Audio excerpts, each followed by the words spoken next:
அல்ல. தீர்க்க சுமங்கலி என்ன என்றும் மாங்கலிய தாரணையாக மஞ்சளோடும் குங்குமத்தோடும் வாழ்ந்த ஒரு கற்பரிசியினுடைய கதை.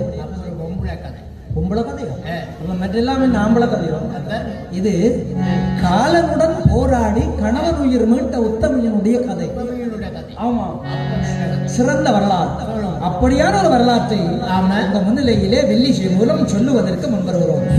நாங்கள் சொல்லுகின்ற பொழுது ஏற்படும் சொற்பிழை, பொருள் பிழை. ஏன்னா இந்த ஒரு பொல்லாத இப்ப இந்த ரப்பர் மேல் ரொட்டியை சப்பி சப்பி சாப்பிட்டவன் பொல்லாத கண்டதையும் திங்கிறவ. கண்டதை? ஆமா, கண்டதையும் திங்காது. உப்பு புளி திங்கிறவ கொஞ்சம் சப்பா இருக்கும். எசக்க பெசக்கா பேசும். ஆமா, ஏதாவது எசக்க பெசக்கா பேசும். ஓஹோ, பெரியவர்களாகிய நீங்கள் ஆமா